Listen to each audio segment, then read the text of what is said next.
Patreon, Itch, Twitter, Instagram. Pity me now. Yo guys, I came across something ultra fascinating and marks the end of modern gaming as we know it. But it's so subtle that if you blink, you'll miss it. So I need to build up to it before I can show it to you. So, Super Mario 64. Stick with me, I promise this is going somewhere interesting. A legendary game in its own right. The aesthetic, jiggy. The controls, fluid. But the camera, absolutely rancid. That thing is stinky, man. Some say that the boss of this game is the Big Bowser as usual, but oh no. The real boss is this fucking camera, oh my god. Say you want to turn around, right? The camera goes, huh? What? What you say? You want to do what? Turn a who? Okay, fine. It's about as difficult as trying to get your girlfriend to pick a place to eat, and the camera issues extend far beyond this as well. What I don't understand is why Nintendo would ever make a camera like this in the first place. Like, how could Nintendo play this game before releasing it and think, yes, this camera system is quality enough for our brand new console's launch title? It just don't make any sense to me, man.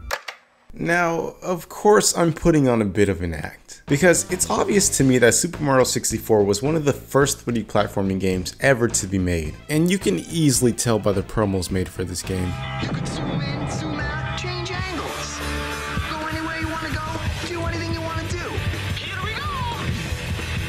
This place is really sweet. It was at the very forefront of a new era in gaming. All the years prior to this, the gaming industry was perfecting what it meant to make 2D home console games. And the era before that was perfecting what it meant to make arcade games. Both had era transitions that came with their own learning curves. Now, naturally, no one had any idea on the best way to do many things in 3D at the beginning, but the biggest unknown was arguably controlling a camera in 3D space. And so Nintendo just did the best R&D that they could for Super Mario 64. And believe it or not, back in those days, questioning if this camera was good or not just was not a thing that happened, because there was practically nothing else to compare it to.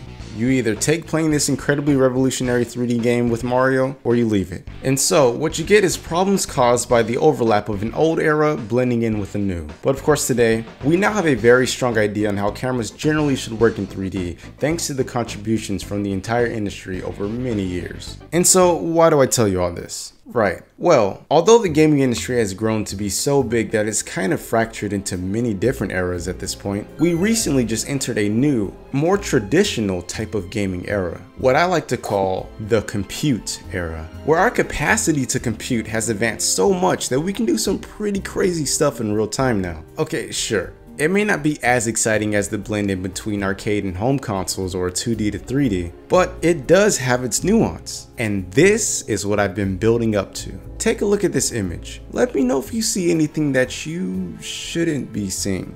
Pause the video if you want more time to try and find the answer on your own, but if you look in the background, some of the NPCs are A-posing and spawning into the game from the reflection. We the gamers should not be able to see this. You see, game development is a lot like Disney World. They both share the common goal of tricking you into believing that things are more than they appear, so that they can maximize your immersion while interacting with their world. But if you were to catch a Disney mascot without their mask on, for example, all of a sudden it becomes pretty difficult to see Minnie Mouse walking around the park instead of the truth. Cassandra, I know you're in there. I just watched you eat a corn dog with sauerkraut on your lunch break. Who do you think you're fooling? So then, what's going on here? Because I mean, the 2020 Spider-Man game is a very polished project by industry veterans. How could something like this happen? Well, I'll tell you. You see, throughout the last gaming era, the reflections used were always cheap tricks. Because simply put, using a true reflection would make it way too hard for most games to keep the frame rate high, and it just wasn't worth it for most games. But in our new compute gaming era, developers are practically getting realistically calculated reflections for free.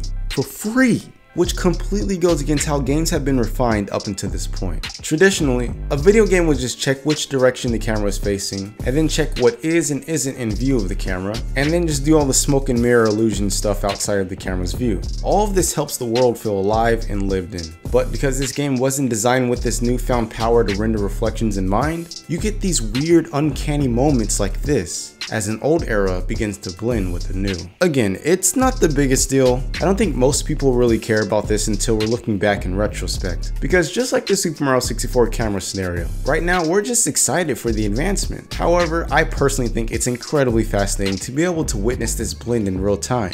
You know what I mean? Look, just have a peek at this clip for example. You can see as Spider-Man runs up the building, NPCs all over the place are disappearing. Houdini right here, Houdini right there, another Houdini, here's a bunch of Houdinis. In fact, thanks to this reflection, I can tell you with certainty that if the camera can't see the NPCs, they simply just stop moving altogether. I mean, look. The proof is in the pudding, which makes the game feel a lot less like a living, breathing world and more like a world that centers around you, the player. It's that damn blend, I tell you. For the last 30 years, doing whatever you want with NPCs when the camera can't see was the perfect solution, because this is what you're expected to see while it happens.